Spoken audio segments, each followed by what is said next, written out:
I'm fine.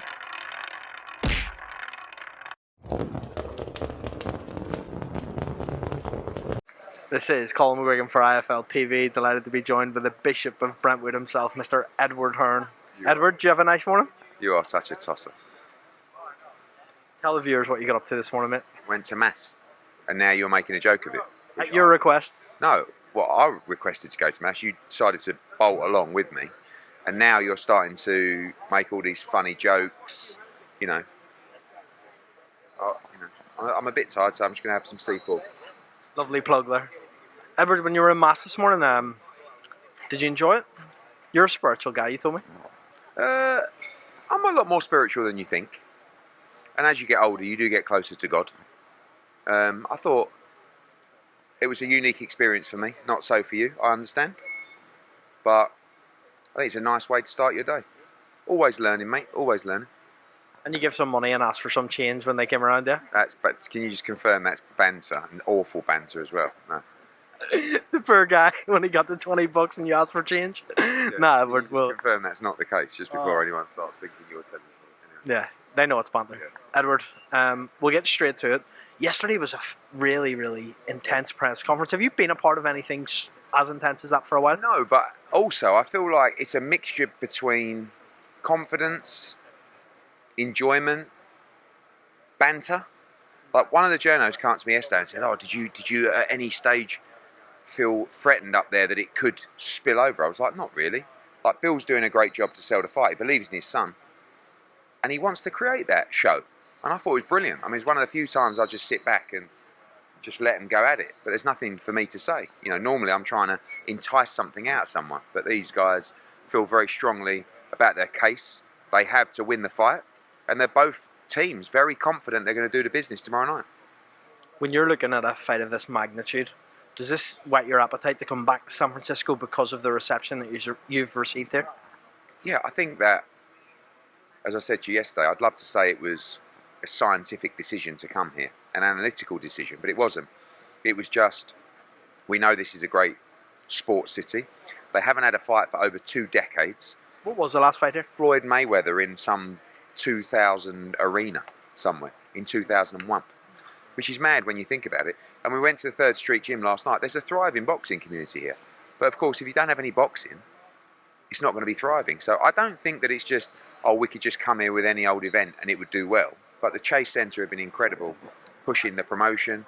We've done a great job. The content team's done a great job. The promo team, Bill's done a great job. Devin, Regis, everybody's pulled together, and you'll see the fruits of that success tomorrow night with a massive crowd here. I spoke to Frank yesterday and he said he would like the winner to fight Ryan Garcia. Is that Frank Smith? What's he got to do with it? Who would you like to see the winner Frank face? Smith would like the winner. Shut up. And do some contracts or something. Silly boy. Who would you like to see face? Because obviously from a DAZN perspective, Ryan Garcia. Yeah.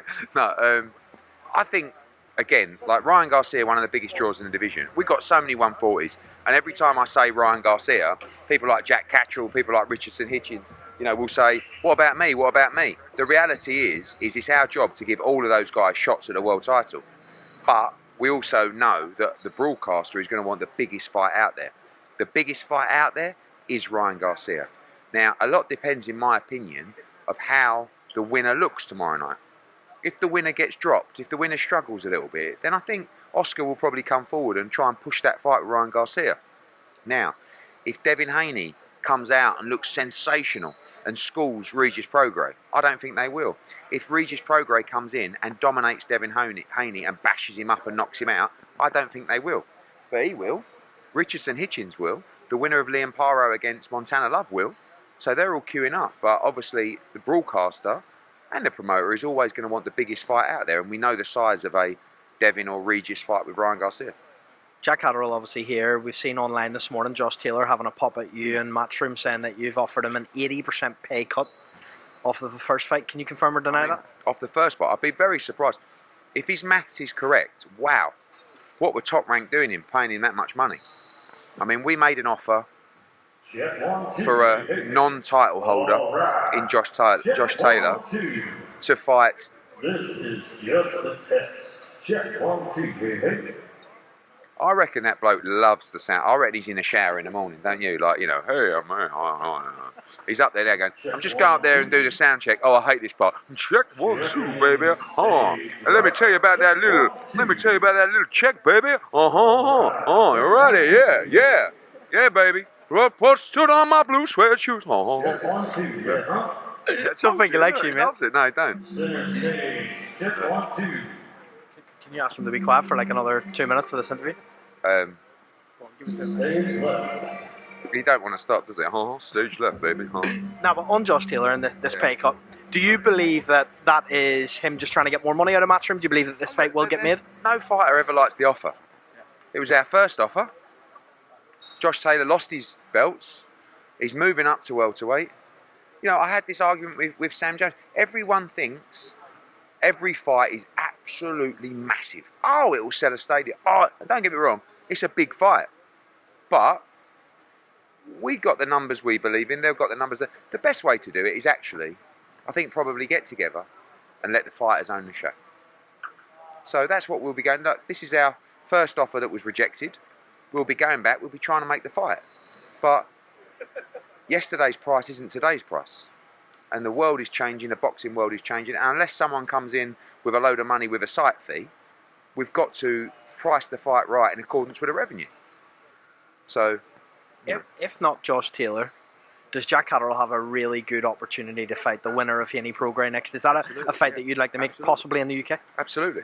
You know, I think Devin would love to fight in the UK. Regis, not so after the Josh Taylor fight, but both the guys who are fighting on Saturday, like everyone, like Jack, like everyone, want the biggest fight out there, the most amount of money. And for Regis and Devin, that's not Richardson Hitchens or Jack Catterall. That is a voluntary defence for them. Good fight, good money, but those guys, they're going to want 5, 6, 10, 12 million. How do you get it? Do you know what I mean? So people like Jack, we've got to find Jack a world championship shot, a big fight, Josh Taylor, or some kind of final eliminator, which he has right now with Richardson Hitchens, to put himself in a mandatory position, or maybe fight Matthias or someone like that. So it's on us to deliver for all those guys. We've got so many guys at 140 right now, and you know, they all want big fights. I want to ask you, you spoke yesterday a bit about Jarrell Miller to other people. We didn't speak about it. Just tell us a bit on IFL about what that conversation was that took place between you and Jarrell Miller. It's been said already. He came over to, I can't remember word for word, but it was something like, I walked over. I mean, last time I saw Jarrell, nothing really major happened, and he said, oh, you're scared now, aren't you? I was like, excuse me? No. Genuinely, I'm not scared of Jarrell Miller. Don't get me wrong, he could kill me instantly at any moment, but, you know. And he says, oh yeah, you're scared. I said, no, I'm not scared, mate. And he said, why didn't you back me like you backed, I can't remember if he said Conor Benn or Dillian White or whatever. And I said, because I don't believe you. I said, I know what you did, and it's my opinion. And he said, next time I'm in New York, you're in New York, I'll have someone pull up on you. And I said, either fuck you or go fuck yourself. And then nothing really happened after that, and you know, and I might have said to him, I don't know, but he messaged me actually this week saying, oh yeah, like you said that. I said, did you say to me, I'll have someone pull up on you in New York? And he went, yeah. I said, yeah, and I told you to fuck off or go fuck yourself. And he went, oh yeah, okay, uncle. And then he come back, we're having a bit of a laugh, and he said, more people are talking about us than the fight, which is granted, of course, but and then, you know, I had his people, couple of people, you know, I said in an interview yesterday, I don't rule out the Joshua fight in the future. It's not part of our plans. That was how this conversation started yesterday with the media. So we'll see. I don't mind Jarrell Miller, but I'm not going to also be two-faced and be like, hey Jarrell, like this is most people in boxing. Hey Jarrell, buddy, how are you? Great to see you looking so well, Jarrell. Oh, I'm so excited to see you back in the big time. And then get off, and then they say, look, you know, Jarrell Miller up there, see him fail his drug test. I'm just going to give it to you straight. I don't like what you did. Never going to change my opinion on that. We can move on. We don't need to discuss it anymore. But don't come up to me and have a pop at me, because I'm going to tell you what I think. Would you still make him and AJ? Because you've previously said I'll never work with him again. Obviously now he's on this show that isn't a Matchroom show, but it's never my decision. If AJ wanted to fight Jarrell Miller, I would have absolutely no say in that. It's what people don't really understand. AJ is my boss, and I work for Anthony Joshua. If Jarrell Miller beats Daniel Dubois, which I expect him to do, and starts calling out Anthony Joshua, of course that fight gets bigger and bigger and bigger. Now, our focus is Otto, Wallin, Deontay Wilder. But beyond that, I can't rule out a Jarrell Miller fight. I don't really feel like he should get the opportunity, because he had the opportunity for millions and millions of dollars, and we all know what happened.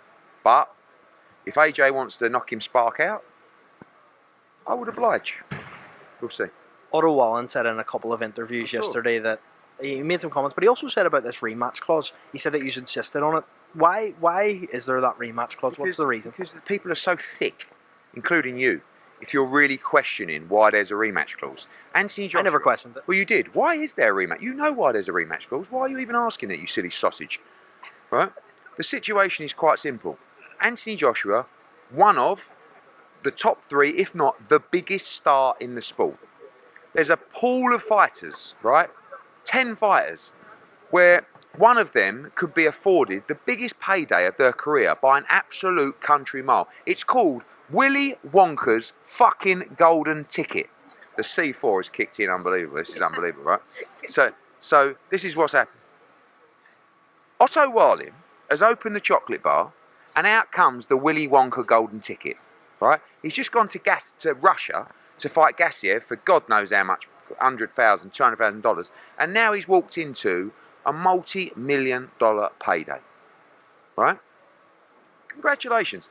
And by the way, for getting this chance, if you win, you are going to get a bigger multi-million-dollar payday. Oh, boo-hoo. Is there a rematch clause, Otto? Oh, I'm so... And you're going to make all these millions of dollars. Tough shit. He's giving it the big one, right? He's talking the talk. AJ's going to smash him up. And we'll see who's mentally weak in Saudi Arabia on December 23. I don't know what he's saying. Bishop Hearn, thanks, mate. I'm fine.